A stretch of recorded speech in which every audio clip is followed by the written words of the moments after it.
கதை கேட்க தயாராயிட்டீங்களா? இன்றைக்கான வேதவசனத்தையும் கதையும் பார்ப்போமா? நமக்கு இருக்கிறத வச்சு போதும்னு இருக்கணும். நமக்கு இன்னும் இன்னும் வேணும் அப்படின்னு மற்றவங்களுடைய பொருளுக்கும் ஆசைப்படக்கூடாது. சிலருக்கு எவ்வளோதான் இருந்தாலும் திருப்தியே இருக்காது. கம்மியாக இருக்கிறவங்ககிட்ட இருந்து பிடுங்கிறதுக்கு முயற்சி பண்ணுவாங்க. வேதம் என்ன சொல்லுகிறது என்று பார்க்கலாம். லூக்கா 12:15. பின்பு அவர் அவர்களை நோக்கி, பொருளாசை குறித்து எச்சரிக்கையாயிருங்கள்.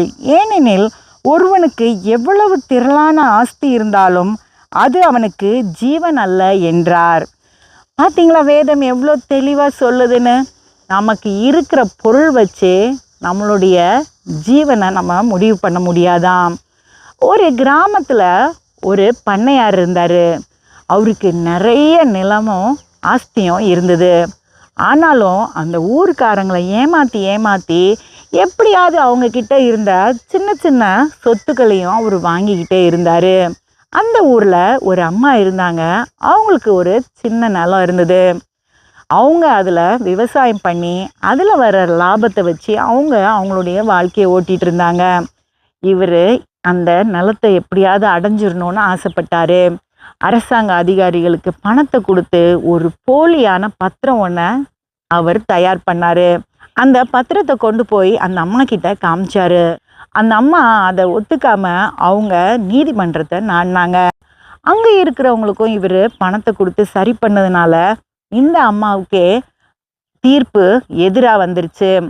கடைசியில் அந்த அம்மா சொல்லிச்சு, சரி இந்த நிலத்தை நீங்கள் எடுத்துக்கங்க, ஆனால் நான் பிறந்து வளர்ந்து நான் விளைச்ச இந்த இடத்துலேருந்து ஒரு கூட மண்ணை நான் எடுத்துகிட்டு போகிறேன் அப்படின்னு. அந்த மனுஷன் சரி நீ எடுத்துக்கோ, ஒரு கூட மண்ணு தானேன்னு சொல்லிட்டாரு.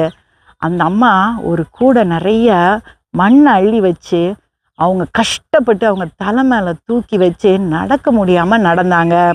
அப்போ அந்த ஆள் கேட்டார், எதுக்கு இந்த ஆசை?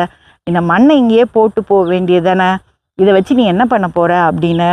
அந்த அம்மா சொன்னாங்க, ஆமாயா, நான் இப்போ கொஞ்சம் திடகாத்திரமாக தான் இருக்கிறேன்.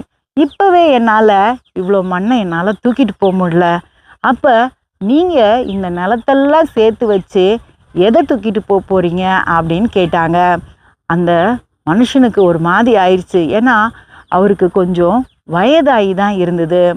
அவர் சொன்னார், அம்மா இந்த நிலத்தை நீங்களே வச்சுக்கோங்க, என் மேலே தப்பு தான், இனி நான் மற்றவங்க பொருளுக்கு ஆசைப்பட மாட்டேன் அப்படின்னு கொடுத்துட்டு போயிட்டாரு.